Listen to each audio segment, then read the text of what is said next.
الصلاۃ والسلام علیک یا نبی اللہ وعلی آلک واصحابک یا نور اللہ۔ درود پاک پڑھنے کے بے شمار فضائل و برکات ہیں۔ مصطفیٰ جان رحمت، شمع بزم ہدایت، نوشہ بزم جنت، پیکر جود و سخاوت صلی اللہ تعالی علیہ وسلم کی ذات پر درود پاک پڑھنا کب کب کہاں کہاں اور کیسے کیسے کام آتا ہے۔ جب بھی پڑھتے ہیں سنتے ہیں تو ایمان تازہ ہو جاتا ہے۔ میں کچھ حدیثوں کا یوں سمجھیے نچوڑ، کچھ حدیثوں کا عطر آپ کے سامنے پیش کرتا ہوں، جس سے آپ کو اندازہ ہوگا کہ درود پاک کیسے کیسے کام آتا ہے۔ میں اگزامپل کے طور پر آپ کے لیے ایک یوں سمجھیے کہ ایک سوال پوچھنا چاہتا ہوں کہ ایک مسلمان ہونے کی حیثیت سے، بینگ اے مسلم، اگر آپ سے کوئی یہ کہے کہ آپ ایک لسٹ بنائیے کہ دنیا میں آپ کیا کیا چاہتے ہیں، مرتے وقت آپ کیا چاہتے ہیں، قبر میں آپ کیا چاہتے ہیں، محشر میں آپ کیا چاہتے ہیں، ایک خیال ہے کہ لسٹ بنائے انسان کہ یار اگر میری ساری خواہشیں جو دنیا کی، مرتے وقت کی، آخرت کی ہوں تو وہ کیا ہوں گی، وہ ذہن میں رکھیے گا۔ اور اب میں آپ کو بہت ساری حدیثوں سے ایکسٹریکٹ کر کے ایک خوبصورت سا نچوڑ پیش کرتا ہوں۔ نبی پاک علیہ الصلوۃ والسلام کے فرمان کے مطابق آپ بیماری سے شفا چاہتے ہیں، آپ درود پاک پڑھیے۔ آپ روزی میں برکت چاہتے ہیں، آپ درود پاک پڑھیے۔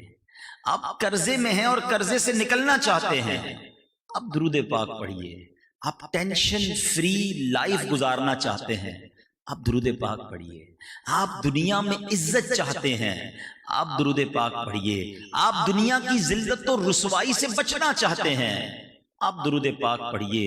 سنیے، مرتے وقت کلمہ پڑھنا چاہتے ہیں اور جاتے جاتے میرے آقا علیہ الصلوۃ والسلام کا دیدار کرنا چاہتے ہیں تو درود پاک پڑھیے۔ قبر میں منکر نکیرین کے سوالات میں ثابت قدمی چاہتے ہیں، درود پاک پڑھیے۔ محشر کے دن نبی پاک کے ہاتھوں جام کوثر چاہتے ہیں، درود پاک پڑھیے۔ پل صراط سے خیر سے گزرنا چاہتے ہیں، درود پاک پڑھیے۔ اور جنت میں آقا کے ساتھ جانا چاہتے ہیں، درود پاک پڑھیے۔ اور سنیے، مدینے جانا چاہتے ہیں، درود پاک پڑھیے۔ اور نبی پاک علیہ الصلوۃ والسلام کی خواب میں زیارت چاہتے ہیں، تب بھی درود پاک پڑھیے۔ اب مجھے بتائیے نا کہ جتنی میں نے فضیلتیں بیان کی ہیں، اس کے علاوہ اور کیا چاہیے؟ ایک مسلمان کو اور کیا چاہیے؟ عزت والی زندگی ہو، روزگار میں برکت ہو، پریشانیاں اور ٹینشنیں نہ آئیں، مصیبتوں سے نجات مل جائے، کلمے والی موت ملے، آقا قیامت کے دن ساتھ جنت میں لے جائے۔ Whatever I need in this دنیا اینڈ ہیئر آفٹر، یہاں اور وہاں کے لیے جو بھی میری نیڈز ہیں وہ ساری تو درود پاک پوری کر رہا ہے۔ میں نے جتنی فضائل بتائے نا، سب ہی فضیلت کے پیچھے کم و بیش حدیث پاک موجود ہے۔ یعنی نبی پاک نے سارے انعام خود بتائے ہیں فضائل درود میں، تو اتنا کمال کا وظیفہ ہے۔ مگر بدقسمتی یہ ہے کہ ہم میں سے بہت بڑی تعداد درود پاک نہیں پڑھتی ہے، بہت کم پڑھتے ہیں۔ فضول باتیں، گپ شپ، جناب موبائل کے ساتھ گھنٹوں گزر جائیں گے مگر درود پاک کے لیے وقت نہیں نکالتے۔ تو خدا را اگر آپ خوشگوار، پرسکون، مقبول زندگی گزارنا چاہتے ہیں تو اپنی زندگی میں درود پاک کو ایسا شامل کر لیں جیسے بریک فاسٹ، لنچ اور ڈنر نہیں چھوٹتا، ایسے درود نہیں چھوٹنا چاہیے۔ پھر آپ دیکھیں آپ اس کو کیسا فائدہ مند پائیں گے۔ اللہ مجھے بھی اور آپ کو بھی کثرت کے ساتھ درود پاک پڑھنے کی توفیق دے۔ آج میں آپ کو کم و بیش 2500 سال پیچھے لیے چلتا ہوں اور ایک ایسی عشق بھری داستان سنتے ہیں جس کی مثال ساری دنیا میں نہیں ملتی۔ بات ہے almost 2500 years ago۔ ایک بادشاہ تھا جس کا نام تبا تھا۔ یمن کا جو بھی بادشاہ ہوتا تھا اس کو تبا کہتے تھے، اور جس بادشاہ کی میں بات کر رہا ہوں یہ تبا اول تھا، پہلا تھا۔ یہ بادشاہ بڑا کمال کا بادشاہ تھا، پوری دنیا کا اس نے سفر کیا، اور جہاں بھی جاتا اس جگہ پر وہاں کے 10 علماء کو اپنے لشکر میں شامل کر لیتا۔ اور چونکہ لشکر بہت بڑا تھا، لوگ کتنے تھے اس کے ساتھ؟ اس کے لشکر میں 1,30,000 گھڑ سوار تھے اور 1,13,000 پیدل چلنے والے تھے۔ آلموسٹ 2.5 لاکھ لوگوں کو لے کے چلتا تھا۔ اور جب کسی شہر میں جاتا لوگ بڑی عزت سے دیکھتے، تعجب سے دیکھتے، اور وہ کیا کرتا، ہر شہر سے 10 علماء کلیکٹ کرتا ہوا آگے چلتا رہتا۔ اینڈ آف دا ڈے اس کے پاس 4000 علماء جمع ہو گئے، اس مذہب کے، اس وقت کے اہل کتاب کے، اپنی کتاب کا علم رکھنے والے۔ یہ گھومتے گھومتے گھومتے مکہ پاک پہنچے۔ جب مکہ شریف پہنچے تو مکے والوں نے اس کی کوئی آؤ بھگت نہ کی، کوئی اس کی جو ہے وہ خدمت نہ کی، تو اسے بڑا غصہ آیا کہ یہ کیسے لوگ ہیں، یہ مکے والے کیوں ایسے ہیں کہ ہمارے لشکر کا نہ استقبال کیا، نہ ہمیں کوئی اکرام دیا، نہ کوئی دعوت کی۔ تو اس کے ساتھیوں نے بتایا کہ مکے میں ایک گھر ہے جس گھر کا یہ لوگ طواف کرتے ہیں، اور اس گھر کی وجہ سے یہ اور کسی کو اتنی گھاس نہیں ڈالتے۔ اب اس شخص نے سوچا، بادشاہ نے، کہ میں اس گھر کو ہی گرا دیتا ہوں، مکے والوں کو قتل و غارت گری کرتا ہوں، ان کو تباہ کرتا ہوں اور اس گھر کو ہی گرا دیتا ہوں۔ جیسے ہی اس نے یہ سوچا، ہمیری بادشاہ بیمار ہو گیا، اتنا شدید بیمار ہو گیا کہ اس کا علاج ہی نہ ہو۔ بڑے بڑے حکیم آئے، بڑے بڑے لوگ آئے، تو بادشاہ کو کہا کہ معاملہ کچھ اور لگتا ہے، یہ تمہاری بیماری نہیں، کچھ اور ہو گیا ہے تمہیں۔ تو اب جو اس زمانے کے سمجھدار لوگ تھے انہوں نے کہا بات یہ ہے کہ یہ کعبہ جو ہے نا، یہ اللہ کا گھر ہے، جس نے بھی اس کو گرانے کے بارے میں سوچا نا، اس کو پرابلم ہی آئی ہے، تم ایسا کرو یہ خیال اپنے دل سے نکال دو۔ ہمیری بادشاہ نے توبہ کی کہ میں اس کعبے کو نہیں گراؤں گا۔ اب جیسی اس نے یہ نیت کی تو اس کی طبیعت ٹھیک ہونے لگ گئی۔ بہرحال اب یہ قافلہ موو ہوا اور اس بستی میں پہنچا جس کا اس زمانے میں نام مدینہ نہیں تھا، مگر بعد میں وہ عاشقوں کی بستی مدینہ بن گئی۔ ہمیری بادشاہ اپنے اس عظیم الشان قافلے کے ساتھ جب مدینے پہنچا، اس بستی میں پہنچا، کھجوروں والی بستی میں، چونکہ اس کے ساتھ 4000 علماء تھے، ان علماء نے اپنی کتابوں میں پڑھ کر بتایا کہ ہمیں آسمانی کتابیں بتاتی ہیں کہ یہی وہ جگہ ہے جہاں نبی آخر الزماں ہجرت کر کے آئیں گے، اس کو اپنا مسکن بنائیں گے، یہ ان کی بعثت کے بعد ہجرت کی جگہ ہے۔ 400 علماء نے، آؤٹ آف 10 4000 علماء میں، اس میں 400 علماء نے کہا ہم تو یہیں رہیں گے، آپ نے جانا ہے تو جائیں۔ بادشاہ تھا بڑا کمال کا، اچھا نبی آخر الزماں یہاں آئیں گے، کہتا چلو میں اور ہم سب 1 سال انتظار کرتے ہیں ان کا۔ 1 سال سب کے سب مدینے میں رہے۔ مدینہ ابھی مدینہ بنا نہیں، نبی پاک دنیا میں تشریف لائے نہیں، یہ پیارے آقا علیہ الصلوۃ والسلام کی ولادت سے 1000 سال پرانا واقعہ ہے۔ اب کیا ہوا، 1 ایئر انہوں نے وہاں پر انتظار کیا، جب دیکھا کہ نبی آخر الزماں تشریف نہیں لائے تو بادشاہ نے کیا کیا، 400 علماء کے گھر بنائے، ان 400 علماء کو سامان دیا، ان کی شادی کروائی، اور ایک اور خوبصورت گھر بھی بنایا اور ایک لیٹر لکھا۔ اللہ اکبر، ذرا دیکھیں یہ اس کے لیے خط لکھا جا رہا ہے جو ابھی بظاہر دنیا میں نہیں آئے ہیں۔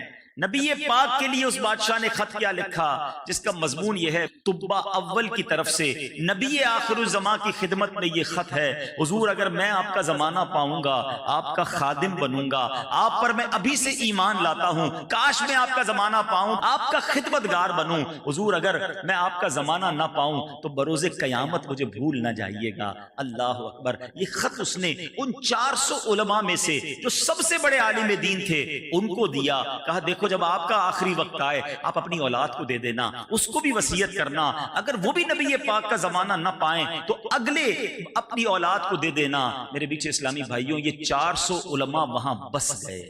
آپ جانتے ہیں یہ انصار صحابہ جو تھے نا، مدینہ پاک میں جن لوگوں نے نبی پاک کو ویلکم کیا تھا، مکے سے تکلیف کے بعد جب صحابہ کرام اور میرے آقا نے ہجرت کی تھی، جن لوگوں نے میرے آقا کے لیے اپنے گھر کے دروازے کھول دیے، علماء بتاتے ہیں یہ انہی 400 علماء کی اولاد ہے، یہ انصار صحابہ وہ بنے۔ سبحان اللہ، یہ خط ایک کے بعد ایک کے پاس ڈائیورٹ ہوتا گیا ہے۔ اب وہ وقت آ گیا جب مدینے والوں کو پتا چل گیا کہ مکے میں نبی پاک تشریف لے آئے ہیں۔ اب انہوں نے مشورہ کیا ان انصاریوں نے کہ ایسا کرتے ہیں، یہ خط جو ہمیں طبہ اول بادشاہ نے تقریباً 1000 سال پہلے دیا تھا، اب کسی وفد کو بھیجتے ہیں جو جائے اور نبی پاک علیہ الصلوۃ والسلام کو یہ ان کا خط دے کر آ جائے۔ اب یہ خط لے کر ابو لیلہ، اس زمانے میں جو شخص تھا، اس کو بھیجا گیا۔ سبحان اللہ، ذرا الفاظ سنیے گا۔ ابو لیلہ جو ہے وہ نبی پاک علیہ الصلوۃ والسلام کی بارگاہ میں پہنچتا ہے۔ نبی پاک بنو سلیم کے قبیلے میں تشریف فرما تھے۔ جیسے ہی ابو لیلہ نبی پاک کے قریب پہنچا، میرے آقا فرماتے انت ابو لیلہ، تم ابو لیلہ۔ وہ حیران ہو گیا کہ میں نے تو ابھی تعارف ہی نہیں کرایا، یہ کیسے ہیں؟ کتنی کمال کی شخصیت ہے کہ میرے تعارف کرانے سے پہلے نبی پاک نے فرمایا کہ تم ابو لیلہ ہو. وہ کہتا ہے جی حضور میں ہی ابو لیلہ ہوں. تو نبی پاک فرماتے ہیں وَمَعَكَ کتاب طُبْعِ الْأَوَّلِ، تمہارے پاس طُبْعَ اول کا ایک مکتوب موجود ہے جو میرے لیے تمہارے پاس ہے. اللہ اکبر. ابو لیلہ اور حیران ہو گئے. 1000 سال پہلے وہ خط لکھا گیا ہے اور نبی پاک میرا نام بھی بتا رہے ہیں، اس شخص کا نام بھی بتا رہے ہیں. اب جب خط آ گیا، میرے آقا علیہ الصلوۃ والسلام نے صحابہ کی مجلس میں صدیق اکبر رضی اللہ تعالیٰ عنہ سے کہا اے ابو بکر ذرا سب کو یہ خط پڑھ کر سناؤ. صحابہ کی مجلس میں وہ خط پڑھا گیا، وہ عشق بھرا خط کہ حضور میں آپ کا غلام، میں آپ کا زمانہ پاتا تو آپ کا خادم بنتا، مگر حضور میں دنیا میں نہ رہوں تو مجھے قیامت کے دن بھول کر نہ جانا. اللہ اکبر. سنو میرے آقا علیہ الصلوۃ والسلام نے کیا فرمایا. فرماتے ہیں مرحبا بالاخ الصالح. 3 بار فرمایا میرے آقا نے کہ نیک بھائی کو خوش آمدید، نیک بھائی کو خوش آمدید. نبی پاک علیہ الصلوۃ والسلام نے اب ابو لیلہ انصاری کو مدینے واپس لوٹا دیا. اے میرے میٹھے اسلامی بھائیوں، اب ہجرت کی گھڑی آئی. نبی پاک مدینہ پاک میں داخل ہوئے. طلع البدر علینا کی صدائیں ہیں. میرے آقا علیہ الصلوۃ والسلام کا بھرپور استقبال ہوتا ہے. ہر صحابی چاہتا ہے حضور میرے گھر آئیں، میرے گھر کو شرف عطا فرمائیں، مجھے مہمانی اپنی عطا فرمائیں، میں ان کی میزبانی کروں. اللہ کے نبی کہتے ہیں میری اونٹنی جو ہے وہ حکم والی ہے، اسے معلوم ہے کدھر جانا ہے. اب نبی پاک نے حکم دیا یہ اونٹنی جہاں رکے گی وہی میرا ٹھکانہ ہوگا. ذرا تصور تو کریں جب مدینے کی گلیوں میں وہ قصوہ نامی اونٹنی چلی ہوگی، ہر صحابی سوچتا ہوگا کاش میرے گھر کے باہر، کاش یہ سعادت مجھے مل جائے. وہ اونٹنی گھومتے گھومتے اب کہاں رکتی ہے؟ سبحان اللہ، حضرت ابو ایوب انصاری رضی اللہ تعالیٰ عنہ کے مکان پر رکتی ہے. اے میرے میٹھے اسلامی بھائیوں، یہ تو آپ نے سنا تھا کہ سیدنا ابو ایوب انصاری میزبان رسول بنے، مگر آؤ میں آپ کو ایک اور حقیقت بتاتا ہوں. یہ وہی صحابی ہیں جو اسی عالم دین کی اولاد سے تھے جن کو نبی پاک کا گھر تحفے میں دیا گیا تھا کہ یہ والا جو مکان ہے نا، طبہ اول نے کہا تھا یہ میرے آقا کے لیے ہے، یہ انہیں پیش کرنا.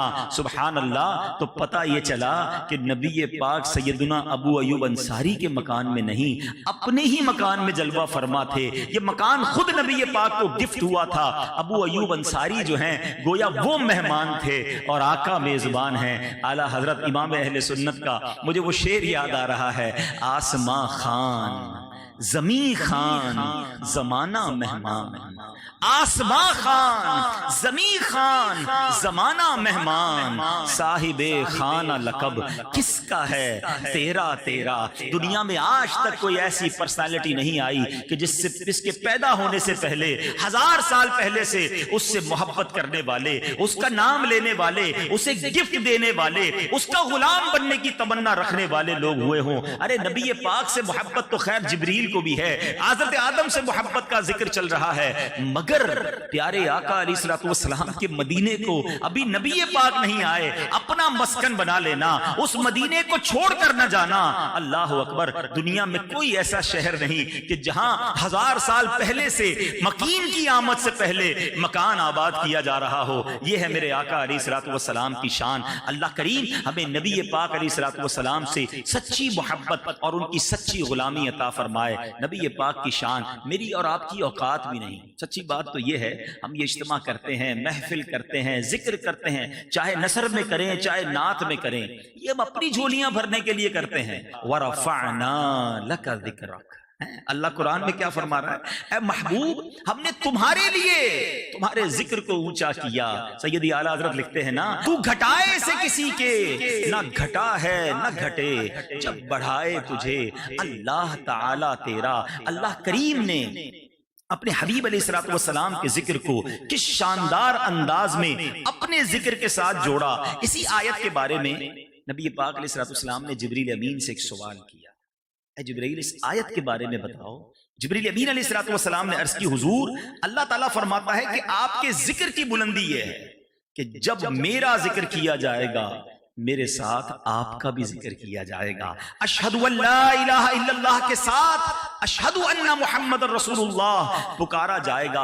اس رفعت ذکر، ذکر کی بلندی کی صورتیں تو دیکھیے. رفعت ذکر یہ ہے کہ اللہ نے اپنے حبیب علیہ الصلوۃ والسلام پر ایمان لانا اور ان کی اطاعت کرنا مخلوق کے لیے لازم قرار دے دیا ہے. سبحان اللہ. اور ذرا غور کیجئے، کسی کا اللہ پر ایمان لانا، اس کی وحدانیت پر ایمان لے آنا، ساری زندگی اللہ کو سجدے کرتا رہے مگر دل کی تصدیق کے ساتھ جب تک رسول پاک علیہ الصلوۃ والسلام پر ایمان نہ لائے وہ عبادت بھی بیکار، وہ ایمان بھی کامل نہیں. جبھی تو اعلیٰ حضرت کہتے ہیں اللہ کی سرتاب قدم شان ہے یہ، انسان نہیں انسان، وہ انسان ہے یہ. قرآن تو ایمان بتاتا ہے انہیں، اور ایمان یہ کہتا ہے میری جان ہے یہ. اب ذرا قرآن پاک کا ایک خوبصورت جائزہ پیش کروں گا. قرآن مجید میں اللہ تعالیٰ نے اپنے حبیب علیہ الصلوۃ والسلام کے ذکر کو اپنے ذکر کے ساتھ، اپنی اطاعت کو اپنے حبیب علیہ الصلوۃ والسلام کی اطاعت کے ساتھ کیسا مرج کیا،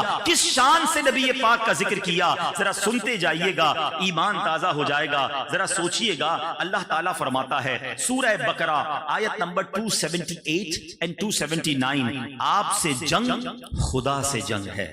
اب جناب سورہ نساء آیت نمبر 80، آپ کی اطاعت خدا کی اطاعت ہے. سورہ نساء آیت نمبر 14، آپ کی نافرمانی خدا کی نافرمانی ہے. سورہ انفال آیت نمبر 13، آپ کی مخالفت خدا کی مخالفت ہے، اور آپ کی طرف بلانا خدا کی طرف بلانا ہے. آگے چلیے سورہ نساء آیت نمبر 100 میں اللہ فرماتا ہے آپ کی طرف ہجرت خدا کی طرف ہجرت ہے. مزید آیتوں میں فرمایا آپ سے دوستی خدا سے دوستی ہے، آپ کے بلانے پر حاضر ہونا خدا کے بلانے پر حاضر ہونا ہے، یا الفاظ دیگر آپ کا بلاوا خدا کا بلاوا ہے. سورہ انفال آیت نمبر 27 میں فرمایا آپ سے خیانت خدا سے خیانت ہے. اور کیا کیا بیان کروں.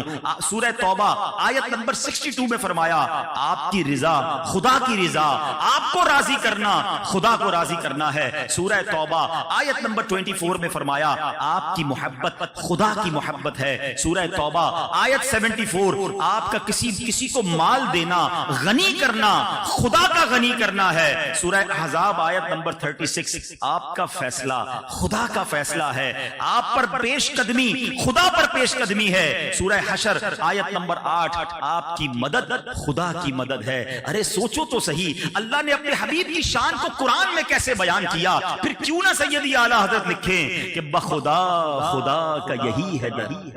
ایسے نہیں لکھا سیدی اعلیٰ حضرت نے، یہ رب نے قرآن میں بیان فرمایا نا، بخدا خدا کا یہی ہے در، نہیں اور کوئی مفر مکر جو وہاں سے ہو یہیں آ کے ہو، جو یہاں نہیں وہ وہاں نہیں. ایک اور جگہ لکھتے ہیں نا میں تو مالک ہی کہوں گا کہ ہو مالک کے حبیب. آقا میں کیوں نہ آپ کو مالک کہوں. اللہ کریم نے کیا شان آپ کی قرآن میں بیان کی. میں تو مالک ہی کہوں گا کہ ہو مالک کے حبیب، یعنی محبوب و محب میں نہیں میرا تیرا. ارے ہم اور آپ کیا ذکر کریں، ہماری اوقات کیا ہے. یہ خدا کی قسم یہ اللہ کی مہربانی مجھ پر اور آپ پر ہے کہ اس نے میری زبان کو، آپ کے کانوں کو، ہمارے اوقات کو یہ موقع دیا کہ ہم اللہ کے حبیب کی شان بیان کر رہے ہیں، ان کا ذکر کر رہے ہیں. تو بہرحال میرے بیچ اسلامی بھائیوں بہت ساری باتیں قرآن کے ذریعے بھی سیکھنے کو مل رہی ہیں. آپ علیہ الصلوۃ والسلام کا ذکر ذرا سنیے کہ کہاں کہاں اللہ نے بلند فرمایا. ذکر مصطفیٰ کی رفعت کی بات ہو رہی ہے. کیسے یہ امور دلالت کرتے ہیں کہ آپ کا ذکر زمین پر بھی ہے، آپ کا ذکر آسمانوں پر بھی ہے، آپ کا ذکر انسان بھی کرتے ہیں، فرشتے بھی کرتے ہیں، جنات اور دیگر مخلوقات بھی کرتے ہیں. آپ کا ذکر پتھروں نے بھی کیا، آپ کا ذکر درختوں نے بھی کیا. آپ علیہ الصلوۃ والسلام کا ذکر کرنے والے دنیا کے ہر کونے میں موجود ہیں. سبحان اللہ. یہ جو ٹائمنگ ڈفرنس ہے نا دنیا میں اس وقت، کہیں صبح ہے، کہیں دوپہر ہے، کہیں شام ہے، اللہ کی حکمت اللہ جانتا ہے. لیکن اگر اس کو عشق کی ٹائمنگز کے حساب سے دیکھو نا، دنیا میں سب سے پہلی فجر کی اذان فجی آئلینڈ میں اور اس کے آگے جزیروں پر ہوتی ہے. اللہ کی رحمت سے مجھے دعوت اسلامی کے مدری قافلوں میں وہاں جانے کا موقع ملا، تو وہاں دنیا میں سب سے پہلی اذان ہوتی ہے فجر کی اذان ہوئی، جہاں اللہ کا نام لیا مؤذن نے، اللہ اکبر اللہ اکبر، اشہد ان لا الہ الا اللہ، اشہد ان لا الہ الا اللہ۔ اب مؤذن کہتا ہے اشہد ان محمد رسول اللہ صلی اللہ تعالی علیہ وسلم۔ اللہ کا ذکر بلند ہوا، ساتھ اس کے حبیب کا ذکر بلند ہوا۔ ابھی کچھ منٹ گزرے تو جناب اب آسٹریلیا میں اذان شروع ہو گئی۔ اب جناب آگے چلتے جائیں تو فار ایسٹ کے مختلف ملکوں میں نماز کا وقت شروع ہوا۔ یہ ٹائمنگ ایک ایک دو دو تین تین منٹ کا آپ نے دیکھا ہوگا۔ کراچی سے حیدرآباد کا فرق، حیدرآباد سے میر پور خاص، پھر سکھر، آگے جائیں پنجاب، پھر خیبر پختونخوا۔ ہر لمحے، ہر سیکنڈ، ہر منٹ دنیا میں کہیں نہ کہیں اذان ہو رہی ہے۔ وہ فجر کی اذان چلتے چلتے ابھی پاکستان نہیں پہنچی، وہاں ظہر کی اذان کا وقت ہو گیا۔ وہ ظہر کی اذان آگے بڑھی تو عصر کا وقت ہو گیا۔ دنیا کے کونے کونے میں اللہ نے اپنے حبیب کے ذکر کو بلند کرنے کا وہ انتظام کیا۔ کون سا لمحہ ہے جب نبی پاک کا ذکر اس دنیا میں بلند نہیں ہو رہا؟ وَرَفَعْنَا لَكَ ذِكْرَكَ، کیسا رب نے ذکر بلند کیا۔ ارے یہ تو صرف اذان کی بات ہے، مجھے بتاؤ قرآن کہاں نہیں پڑھا جاتا؟ ہر وقت دنیا میں لاکھوں لوگ قرآن پڑھ رہے ہوتے ہیں۔ میں نے آپ کو قرآن کی آیتیں ہی تو سنائی ہیں، جگہ جگہ رب نے نبی کی شان بیان کی ہے۔ کہیں یاسین کہا ہے، کہیں طٰہٰ کہا ہے، کہیں رحمت للعالمین کہا ہے، کہیں بشیر و نذیر کہا ہے۔ تو گویا اللہ تعالیٰ نے تلاوت قرآن کے ذریعے اپنے حبیب کے ذکر کو بلند کیا۔ اور آگے چلیں، درود پاک، سبحان اللہ، لاکھوں زبانیں ہر وقت تر ہیں، اللہ اکبر، ہر طرف نبی پاک کا ذکر خیر رب نے کیسا بلند کیا۔ صبح قیامت تک کا یہ انتظام ہے، اور یہ تو انسان کر رہے ہیں۔ فرشتے، ان اللہ وملائکتہ یصلون علی النبی، یہ لفظ یصلون کیا بتا رہا ہے؟ اللہ اور اس کے فرشتے اس غیب بتانے والے نبی پر درود بھیجتے ہیں۔ علماء بیٹھے ہیں، یصلون کا جو لفظ ہے، جو عربک گرامر جانتے ہیں وہ جانتے ہیں کہ یہ لفظ کنٹینیو ورب پر، مسلسل کسی کام پر دلالت کرتا ہے۔ حضرت آدم کو فرشتوں نے یقیناً سجدہ کیا تھا، مگر ونس ان لائف ٹائم، ایک بار سجدہ ہوا۔ آؤ میں بتاتا ہوں آدم کے آقا کی شان کیا ہے، کہ مسلسل اللہ کے فرشتے اور خود رب عز و جل اپنے حبیب پر درود بھیج رہا ہے۔ اللہ درود بھیجتا کیسے ہے؟ اپنی رحمت نازل کرتا ہے، فرشتے درود بھیج رہے ہیں، دعائیں کر رہے ہیں، اے اللہ ہمارے آقا و مولا پر رحمت نازل فرما۔ تو یہ شان میرے رب نے اپنے حبیب کی بلند کی۔ اور کیا خوبصورت بات اعلیٰ حضرت کہتے ہیں، عرش پہ تازہ چھیڑ چھاڑ، فرش پہ طرفہ دھوم دھام، کان جدھر لگائیے تیری ہی داستان ہے۔ اللہ اکبر، سبحان اللہ۔ یہ شان میرے آقا علیہ الصلوۃ والسلام کی ہے۔ میں آپ کو تقریباً 1450 سال پہلے کی ایک اوپن ہارٹ سرجری بتاتا ہوں، اور ایک نہیں ہوئی، دو نہیں ہوئی، 4 بار ہوئی۔ اور یہ معجزہ ہے میرے آقا علیہ الصلوۃ والسلام کا، جس کو شق کے صدر کہا جاتا ہے۔ نبی پاک علیہ الصلوۃ والسلام کے سینہ اقدس کو کھولا گیا، چیرا گیا، اور دل انور کو باہر نکالا گیا، مزید نور کی بارش کی گئی، اور واپس جب سینہ اقدس کو سیا گیا نہ کوئی تکلیف تھی۔ اعلیٰ حضرت کہتے ہیں، تو جو چاہے تو ابھی میل میرے دل کے دھلیں، آقا تو جو چاہے تو ابھی میل میرے دل کے دھلیں، کہ خدا دل نہیں کرتا کبھی میلا تیرا۔ حضور آپ کا دل تو نورانی ہے۔ اب ادھر بھی نگاہ فرما دیں، ایک اور جگہ اعلیٰ حضرت لکھتے ہیں نا، ایک دل ہمارا کیا ہے، آزار اس کا کتنا۔ آقا ہمارے دل کی کیا حیثیت ہے، اس کی اوقات ہی کچھ نہیں ہے۔ آپ تو وہ ہیں جب چلتے ہیں تو اشارہ فرمائیں تو مردے زندہ کر دیتے ہیں۔ حضور اس مردہ دل پر بھی نگاہ فرما دیں، اسے بھی زندہ کر دیجئے۔ ایک دل ہمارا کیا ہے، آزار اس کا کتنا، تم نے تو چلتے پھرتے مردے جلا دیے ہیں۔ تو بہرحال اب جو میسج ہے، جو سمجھنے والی بات ہے، قلب مصطفیٰ صلی اللہ تعالی علیہ وسلم کا ذکر ہو رہا ہے۔ آپ اپنے دل پر غور کریں، ہمارا دل صاف ہے، ہمارا دل برائیوں سے پاک ہے۔ آج کل بڑی امپورٹنس دی جاتی ہے ہارٹ ڈیزیزز کو، لوگ ڈسکس کرتے ہیں، جم جاتے ہیں، ورزش کرتے ہیں، یار کولیسٹرول نہیں بڑھنا چاہیے، بلڈ پریشر پراپر رہنا چاہیے، شوگر کا معاملہ سیدھا رکھنا ورنہ ہارٹ پرابلم ہو جائے گی۔ یہ ہارٹ پرابلم کیا کر لے گی؟ اینڈ آف دا ڈے کسی کو ہارٹ اٹیک ہو جائے، اللہ نہ کرے ہارٹ فیل ہو جائے، تو انسان مر جاتا ہے۔ ٹھیک ہے، علاج کرنا چاہیے، اپنے دل کا خیال رکھنا چاہیے، لیکن یہ جو بیماری میں بتانے جا رہا ہوں نا، دل کی کچھ بیماریاں اکثر لوگوں میں پائی جاتی ہیں، نہ جس کے بارے میں کسی کو معلوم ہے، نہ تو کوئی ڈائگنوز کرنے کے لیے تیار ہے، نہ کوئی علاج ڈھونڈتا ہے۔ حالانکہ یہ وہ بیماریاں ہیں کہ دل میں آ جائیں تو انسان جو ہے وہ ایمان سے ہاتھ دھو بیٹھتا ہے۔ میں صرف 2 بیماریوں کا ذکر کرتا ہوں چونکہ وقت کم ہے، ورنہ یہ پوری ڈیٹیل ہے کتابوں میں کہ انسان وہ بیماریوں کے بارے میں جانے، اس کا علاج کرے، اس سے بچائے اپنے آپ کو، ورنہ اعمال بھی برباد ہو جاتے ہیں، ایمان بھی برباد ہو سکتا ہے۔ ایک بیماری وہ ہے جس کے بارے میں میرے آقا علیہ الصلوۃ والسلام فرماتے ہیں کہ بدگمانی بدترین جھوٹ ہے، اس کو کہتے ہیں نیگیٹو اپروچ۔ بدگمانی کیا ہے؟ ہمیشہ غلط سوچنا کسی کے بارے میں، اچھی بات بھی کرے کہتے ہیں نہیں یار اس کی نیت یہ تھی، اس کا حال یہ ہے۔ اب ایگزامپل کے طور پر کچھ لوگ کہتے ہیں ہم تو بدگمانی نہیں کرتے، اپنے بارے میں سوچئے ذرا۔